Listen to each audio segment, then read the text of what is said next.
Салам достор, назарыңыздарды Аралаш медиа. Бүгін сіздерге запрос в друзья деп аталған қызықты тасманы қысқаша баяндап бермекчибиз. Сіз шашпай отырып, мага жақты белгисин басып, видеоны аяғына чейин көрүүгө даяр болуп калган болсоңуз, биз баштадык.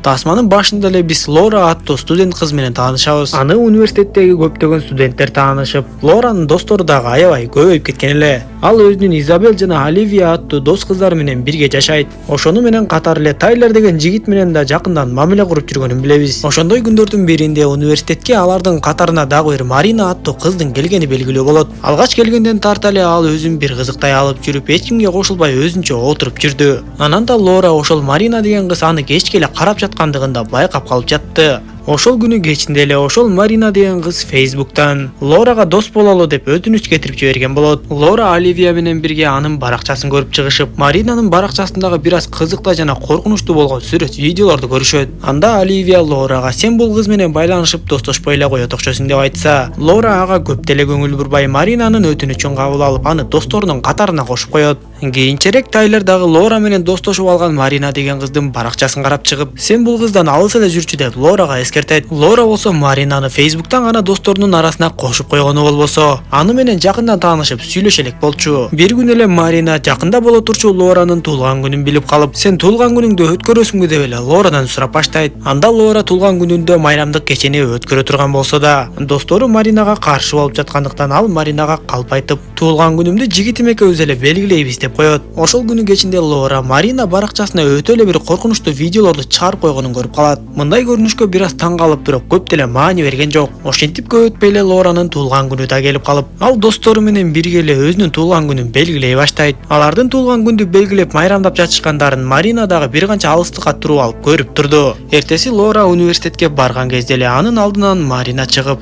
сен эмне үчүн туулган күнүңдү өткөрбөйм деп мага жалган айттың. Мени деле чакырып койсоң болмок да, мен сага 2 жумадан бери белегимди даярдап жүргөм деп ачуулана баштап, Лора дагы өзүн кармай албай ошол жерден экөө уруша кетишет. Жыйынтыгында Маринанын башындагы баш кийими чечилип калып, көрсө анын төбөсүндө чачы жок экендиги билинип калат. Лора Маринанын баракчасын эң башында эле караганда, Facebook'та Маринага катталган анын бир да досу жок экендигин көргөн. Ошол күнү кечинде Марина кайра эле Лорага өтө көп SMS билдирүүлөрдү жөнөтө баштайт. Ал Лорадан бүгүнкү кылгандары үчүн кечирип койчу деп чын жүрөктөн кечирим сурап жаткан болчу. Бирок Лора ага жооп бербей, аны досторунун катарынан чыгарып салат. Эми Маринанын досторунун саны кайрадан нөлгө түшүп калды. Мындай көрүнүштөн кийин Марина өзүн кармай албай эле ыйлап жатканын көрөбүз. Ошол түнү Лора ар кандай коркунучтуу үндөрдү угуп ойгонуп, ар кандай коркунучтуу көрүнүштөр анын тынчын ала баштайт. Эртеси күнү Лора университетке барганда достору менен бирге эле Маринанын көз жумгандыгы жөнүндө кабарды угушат. Марина болсо түшүнүксүз себептер менен эле өзүн өзү өлтүрүп, анан да өзүнө өзү кол салып жаткандыгын видеого тартып, таң калыштуу жол менен эле анын видеосу университеттин сайтына чыгып кеткен болот. Бирок университет ал видеону дароо эле сайттан өчүрүп салышкан. Жетекчилердин айтымы боюнча, бирок кээ бир студенттер ал видеону көчүрүп алганга жетишип калышкан. Бардыгы студенттерге катуу эскертишип, ал видеону эч кимге көргөнгө болбойт. Эгер ошол видеону таратып жаткан студентти кармап ала турган болсок, биз аны сөзсүз түрдө университеттен айдайбыз деп айтышат. Тыныгууда Лора достору менен кеңешип, мен Марина менен урушуп кеткенимди профессорго айтып беришим керек го десе, достору Лорага сен эч нерсеге күнөөлүү эмессиң, эч кимге эч нерсе айтпай эле кой деп коюшат. Коби деген бала Маринанын психикалык оорусу бар болгонун айтып, полициялар болсо Маринанын дагы эле өлүк денесин табыша элек экен. Лора ойлонуп, деги бул Марина деген кыз кайдан келип калды деп ал жөнүндө изилдейин десе, университет ал кыз жөнүндө маалыматтарды базадан өчүрүп салыптыр. Ошол күнү түндө уктап жаткан Лора Маринадан SMS билдирүү келип түшкөнүн көрүп эле ноутбугун ача калса, Марина өзүн өзү муунтуп жана өрттөп өлтүргөн видеосу Лоранын баракчасына жүктөлүп калган болот. Лора дароо эле ал жөнүндө Тайлерге айтып, Тайлер болсо ал видеону такыр эле Лоранын баракчасынан өчүрө албай коет. Ошентип эртеси күндөн тарта Лоранын баракчасындагы видеону көргөн студенттердин бардыгы Марина Лоранын айынан өлгөн экен деп түшүнө башташат. Болсо ал видеону өзүнүн баракчасынан өчүргөнгө канчалык аракет кылса да, белгисиз каталар менен эле видео такыр өчүрүлбөй коет. Анан да Лора Марина кайра эле анын досторунун катарына кошулуп калганын көрөт. Эми Лораны полициялар дагы суракка ала башташып, баракчасындагы видеону өчүрүүнү талап кылышып, бирок полициялардын деле колунан келбей койду окшойт. Ошентип Лора бүтүндөй өзүнүн баракчасындагы өчүрүп салайын десе өчүрүлбөй. Техникалык кызматка байланышка чыгып, алардан жардам сураса, алар дагы жардам бере албай Лоранын өздүк баракчасын таба албай коюшат. Анда айласы кеткен Лора баягы Коби аттуу программист балага келип жардам сурап, бирок Маринанын баракчасы программалоо тилин түшүнгөн Кобине да таң калтырат.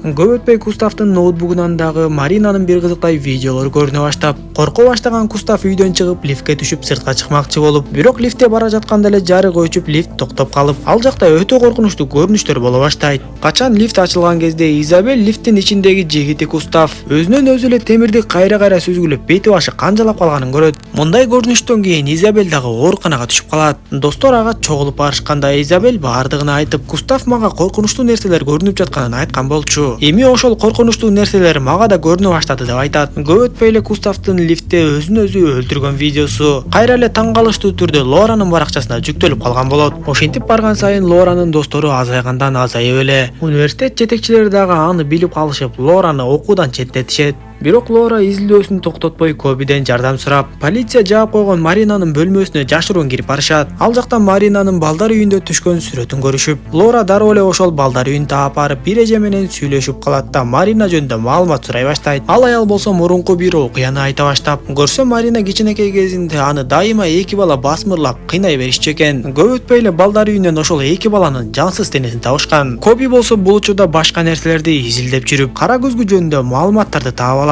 Ал жактагы маалыматтарга караганда, сыягы күзгү аркылуу шайтан адамдын денесине кирип, адамды каалагандай башкарып, өз каалоолорун ишке ашыра баштайт окшойт. Коби ушул нерселерди изилдеп жатканда эле компьютерлердин баардыгынан таң калыштуу кубулуш боло баштап, бул иштердин баардыгын кылып жаткан шайтан экендиги белгилүү болуп калды окшойт. Эми Оливияга дагы коркунучтуу көрүнүштөр көрүнө баштап, ооруканада жаткан Изабель болсо ар кандай коркунучтуу нерселердин айынан жинди болгону калды окшойт. Акыры ал дагы өзүнө өзү кол салып өлүп, анын видеосу кайра эле Лоранын баракчасына жүктөлөт. Полициялар Лорадан кайрадан сурагала башташып, университеттеги эң белгилүү кыз болгон Лоранын Facebook'тагы достору чекеден эле Лора менен достошуудан баш тартып, анын баракчасынан кете башташат. Бул кезде Коби көп нерсени изилдеп бүтүп койгондуктан ал жөнүндө Лорага айтып берип, биз Маринанын шайтандарга байланышка чыккан кара көзгүсүн издеп табышыбыз керек. Ал кара көзгүнү жоготмоюнча мындай иш улана берет. Эң негизгиси, Маринанын кара көзгүсү чындап эле кара көзгү эмес. Анын кара көзгүсү болгону анын ноутбугу деп айтат. Ошентип Оливияга дагы ар кандай коркунучтуу нерселер көрүнө баштаганын билип калышып, ал дагы өз жанын кыйып албасын деп Коби менен Лора анын үйүнө жетип барышканда, Оливия жогорку кабаттан түз эле алардын унаасынын үстүнө кулап түшөт. Дароо эле аны ооруканага жаткырышып, бирок ал көзүн ачабы же ачпайбы белгисиз болуп турду. Коби көп изилденип отуруп, Маринанын өлүк денеси жана анын кара көзгүсү кайсыл жакта болушу мүмкүн экендигин билип калган сыяктуу. Аны уккан Лора Коби менен дароо эле ошол жака жөнөйт. Анткени полициялар Лораны кармамакчы болуп жатышкандыктан, Лора дагы полицияларга кандайдыр бир өзүн актаган далил таап бериши керек болчу. Ал эми Оливия болсо көп өтпөй эле көзүн ачат да, бирок шайтандын башкаруусу менен ошол жерде турган полициянын куралын алганга жетишип, өзүн өзү атып салат. Белгиленген жерге жетип келишкен Коби менен Лора бузулган тамдан Лоранын күзгүсүн издей башташат. Дал ошол учурда Кобинин телефонуна Маринадан билдирүү келип, коркунучтуу көрүнүштү көргөн Коби телефонун ыргытып жиберет. Андан соң алар ошол жерден жертөлөөнү табышат да кирип жөнөшөт. Алар ошол жактан күзгүнү табышып, андан тышкары дагы бир канча нерселерди көрүшөт. Бир кезде күзгүгө тигилип эле катып калган Кобиге Лора артынан келип эмне болду десе, Коби мен баардыгын түшүндүм деп эле Лораны бычак менен сайып жибергенге жетишет. Лора дагы дароо эле качып кеткенге жетишип, Коби жогору жака чыккан кезде алардын артынан акмалап, Лоранын жигити Тайлер дагы ал жерге келген болот. Анда Коби Тайлерге мен баардыгын түшүндүм. Бул шайтан Лоранын баардык досторун өлтүрүп, Лораны жалгыз калтырганы жатыптыр. Эгер Лораны өлтүрбөсөк, анда баарыбыздын өмүрүбүз коркунучта деп айтып баштаса, Тайлер Кобинин көздөрүнө карап эле сен дагы акылыңан айнып калыпсың дегендей кылып, андан ары экөө Лораны издеп жөнөшөт. Бир канча убакыттан кийин Тайлер Лораны таап келип, бирок күтүлбөгөн жерден эле Коби Тайлерди өлтүрүп салат. Эмне кылаарын билбей калган жарадар Лора андан ары качып жөнөп, бирок көп өтпөй эле жанагы шайтандын таасири алдында Коби дагы көз жумат. Ошондо караңгы жерден Маринанын кичинекей кезиндеги элеси чыга келип, мен болгону сени менен достошоюн дегем деп айтып кайра жок болуп кетет. Лора ошол караңгы жакты көздөй кирип барса эле, ал жакта Лоранын өлүк денеси жана ноутбугу жаткан болот. Ошол учурда Лоранын кулагына кандайдыр бир үндөр угулуп, бир көз ирмемде шайтан ага кол салганын көрөбүз. Кийинки көрүнүштө Лора так эле Маринага окшоп, өзүнүн бир башкача көрүнүшү менен университетте отурганын көрөбүз. Анын Facebook баракчасында Маринага окшоп бир да досу калбай калыптыр. Тасма ушундайча соңуна чыгат достор. Видео жаккан болсо мага жакты белгисин басып, дос тааныштарыңыз менен бөлүшүп койгонду унутпаңыз. Кийинки видеолордон көрүшкөнчө аман болуңуздар.